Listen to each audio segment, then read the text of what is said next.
Goodman. I'm an organizer for the United Steelworkers of America. I work at an international office in Pittsburgh. I'm here for one reason, to give these people a chance by law to vote for a union. From what I'm understanding, Capital Returns is exploiting these people. These people working for $9 an hour. They're getting not a living wage. We want them to have a living wage. We want them to have benefits. We want them to have everything that is part of the American dream. Okay? I'm here because they called the International Union and asked for someone to come out here to help them out of a situation. That's the reason we're here. Okay? Thank you. When I say union, you say power. Union. Power. Union. Power. When I union. The mighty, mighty union. Mighty, mighty union. People come together. People come together. The mighty, mighty union. Mighty, mighty union. Everywhere we go. Everywhere we go. People ought to know. People ought to know who we are. Hey, we're out here today trying to get a voice for these workers here at Capital Returns. As you might have heard already, the working conditions here are very atrocious, and the work, it's just absolutely horrible what's going on. The pharmaceuticals, not adequate safety and health protections against against all this stuff. It's horrible. I thought this went well. This place is a modern day plantation, and thanks to everyone who came out, and it was good, and yeah, you gotta keep up the fight. Keep up the fight. Power! Power! Power! Power! Power!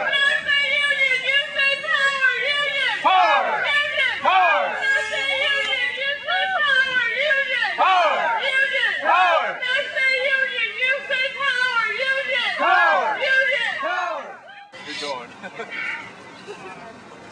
Serve the needy, not the greedy. Serve the needy, not the greedy. Serve the needy, not the greedy. Union! Next time we'll have one first color. Union! Power! Thank you. Can I see your sign? Power! Thank you. Power! So the more they started to compare stories, the more they realized how much they was being discriminated against as far as their pay. The problem that I have personally, and the thing that frightens me the most, is the types of drugs that they're handling that they don't know anything about. Now, we hear about all these commercials on television, and they tell you some of the ramifications of the drugs. They don't even have that much information at their disposal, and if they have it, they're not aware of where it is. And we have heard that from the workers in the plant.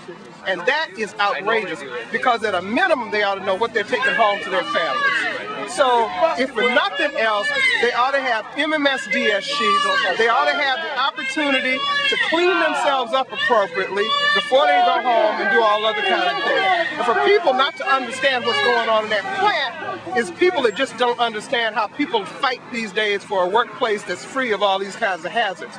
And I think that this particular company is the most egregious because they're employing young black women, primarily pregnant, some of them on W-2, who get sanctions if they don't have a job, and if our government, which actually the city of Milwaukee gave them money, the state of Wisconsin gave them money, and when we call upon our elected representatives to investigate stuff like this, I expect they investigate it and not screw people over. So we're going to look into it even further, because this is getting worse and worse.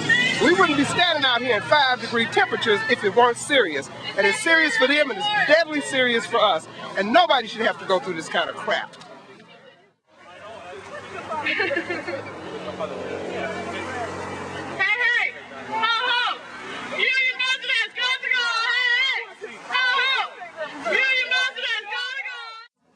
They're telling people that all these rules are going to be put in place when the union gets in there, but there's already these rules in place, and the people just don't see it.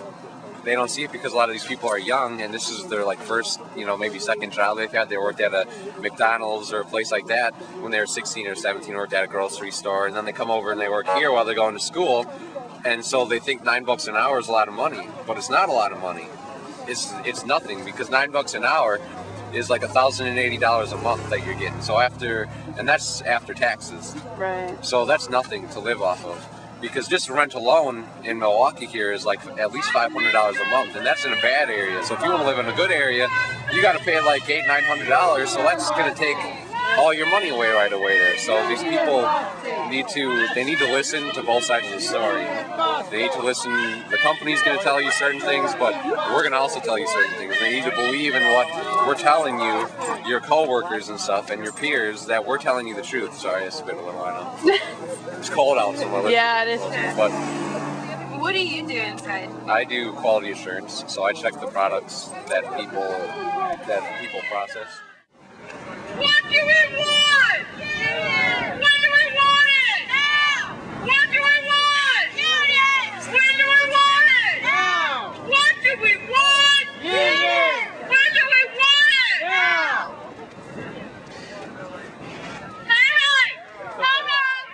We're out here today because these workers in Capital Returns are treated disgustingly. They get paid not at a living wage. Nobody in the city of Milwaukee can survive at $9.50 an hour. When I worked inside of there, I made $9.25. At the end of the year, I was paid $17,000 a year. What is that going to do? Deb, it's this Saturday, the 23rd, the meeting. Sorry about that. And you know, this is the thing about it. They have private benefits, but the biggest concern that I myself had when I was working in there, and when my fiance still goes in there to this day, is the fact that people don't have the information about what they're working with. They work with drugs on a daily basis. Things that if you see a Viagra commercial, there is about 20 seconds of that commercial where they say you have to talk to your doctor because it can cause this if you take it. But not only are they dealing with one drug, they're dealing with multiple drugs that have those warnings that will do this to you. And these workers don't know it. And these workers are like, well, I need this job because in this community, unemployment rate is at 60%. 60%. So they see these people come in here, they say, I'm going to start at $9 an hour. My friend starts at $7 an hour at Walmart or Walgreens. I'm making a living, I'm making money. And what they're doing is just surviving on a daily basis. They struggle, and we're trying to get them to see that the union life is the way to go. It's a life that we all deserve.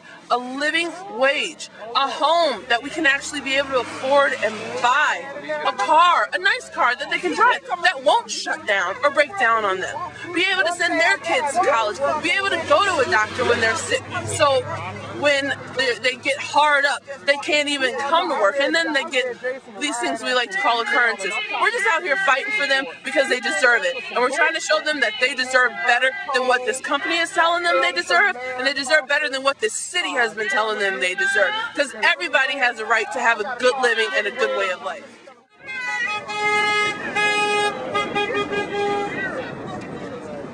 What's disgusting? Union busting! What's disgusting? Union busting! What's disgusting? Union busting! What's disgusting? Union busting! Louder, come on! What's disgusting? Union busting! What's disgusting? Union busting! What's disgusting? Union busting!